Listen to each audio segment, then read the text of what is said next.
Hello student, देखिए इधर हम प्रश्नावली 1.2 का प्रश्न क्रमांक पहला लेके आए हैं।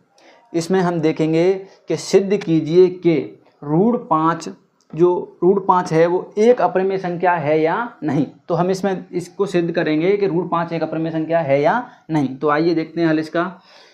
इसके विपरीत मानेंगे पुनः। यहाँ पे देखो हल में माना रूट 5 एक परिमेय संख्या है। विपरीत क्या माना हमने? इसके अपरिमेय की जगह पे क्या माना है? परिमेय संख्या है। क्या है? परिमेय संख्या है। ठीक है, इसके विपरीत मान लिया हमने रूट 5 को। देखो अब इसे हम सिद्ध करेंगे तो कैसे कि रूट 5 बराबर a/b।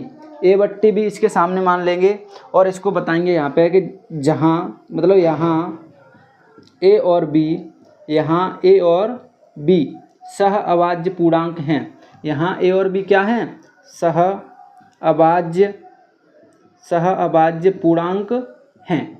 देखो हमने जो a/b लिखा था, जो यहाँ पे a/b लिखा है वो क्या है? a और b सह अभाज्य पूर्णांक है। और यहाँ पे जो b बटे में दिया है वो बराबर नहीं है जीरो के।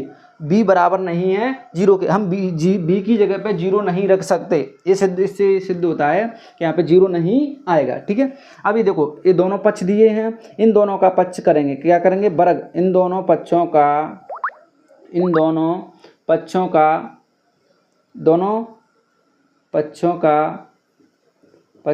वर्ग करने पर, दोनों पक्षों का वर्ग करने पर। ठीक है, देखो अब इनका वर्ग करेंगे तो क्या आएगा कि रूट 5 का वर्ग बराबर a/b का भी वर्ग। ठीक है, देखो इन दोनों का भी वर्ग करेंगे तो रूट 5 का वर्ग करेंगे तो क्या आएगा बताइए? रूट से वर्ग कट जाएगा, मतलब तो कितना आएगा? 5। इधर a का वर्ग करेंगे a वर्ग, b का वर्ग करेंगे b वर्ग। ठीक है, देखो इसे सही लिख लो, 5 = a वर्ग b वर्ग। अब देखो b को इधर लाएंगे अपन, तो इधर बटे में दिया है तो इधर गुणा में हो जाएगा। तो यहाँ पे आएगा 5b² a²। अब देखो अगर इधर 5 गुणा में दिया है तो वो भाग में चला जाएगा। इससे देखो ये पता चलता है हमें कि जो 5 बटे में आया है वो a को विभाजित करेगा। मतलब अगर हम यहाँ पे a का मान 2 रखें, 4 रखें, 6 रखें और उसका वर्ग करें और वो 5 से विभाजित होगा, मतलब उसमें 5 का भाग दे सकते हैं ना। तो हम यहाँ पे लिखेंगे,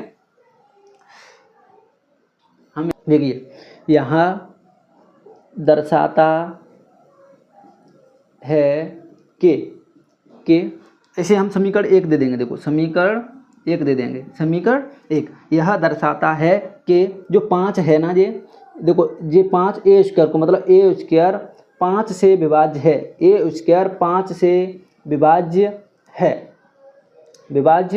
है।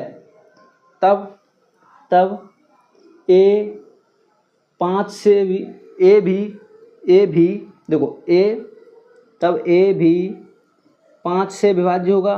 5 से विभाज्य होगा। देखो अगर a² 5 से विभाज्य है तो a भी 5 से विभाज्य होगा। ठीक है, अब देखिए अतः हम a बराबर 3 के लिख सकते हैं। देखो a बराबर 3 के लिख सकते हैं। तो k क्या है? k यहाँ k एक पूर्णांक है। ठीक है, इसे समझो। देखो k जो हमने माना है वो क्या है? पूर्णांक है। सॉरी 5 मानेंगे यहाँ पे। क्या मानेंगे? 5। क्या मानेंगे? 5। a बराबर 5 के लिख सकते हैं। k एक पूर्णांक है। ठीक है, तो अब a बराबर 5 के, देखो a बराबर 5 के समीकरण 1 में रखने पर, समीकरण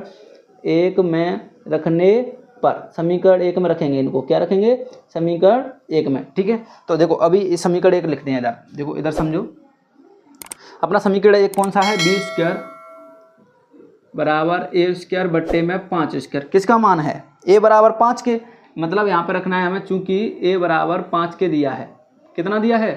5 के। a बराबर 5 के, तो a की जगह पे 5 लिखेंगे तो b²। a का मान कितना है? 5k का वर्ग। देखो a वर्ग है तो इसका वर्ग होगा, बटे में 5। देखो b², 5 का वर्ग 25।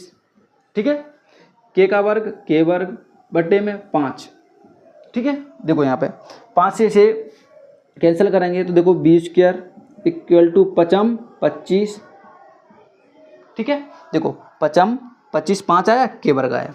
इधर देखो ये 5 इधर गुणा में इधर आके क्या हो जाएगा, ये भाग में, तो बी स्क्वायर बट्टे में 5, देखो बी स्क्वायर बट्टे में 5 बराबर के वर्ग, ठीक है। अब यहाँ पे भी देखो ऐसा ही आया है क्या कि ए स्क्वायर 5 को विभाजित कर रहा था, इधर बी स्क्वायर 5 बी स्क्वायर को भी विभाजित करेगा, ठीक है। तो देखो यहाँ पे लिखेंगे अपन, यह दर्शाता है कि बी स्क्वायर 5 से विभाज्य है, बी स्क्वायर 5 से विभाज्य है, तब बी भी 5 से विभाज्य होगा, बी भी 5 से विभाज्य होगा, ठीक है। देखो अभी हमने क्या बताया, जैसे यहाँ पे देखो ए स्क्वायर 5 से विभाज्य था तो बी स्क्वायर भी 5 से विभाज्य होगा और उसके साथ बी भी 5 से विभाजित होगा, ठीक है। तो विभाज्य देखिए यहाँ पे अतः ए और बी का उभयनिष्ठ गुणनखंड 5 है, ठीक है। जो कि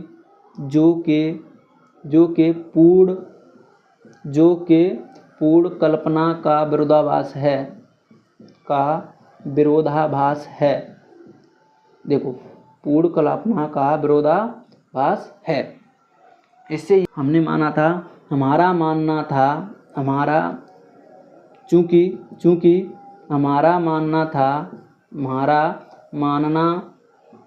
था कि रूट 5 एक परमेय संख्या है, जो कि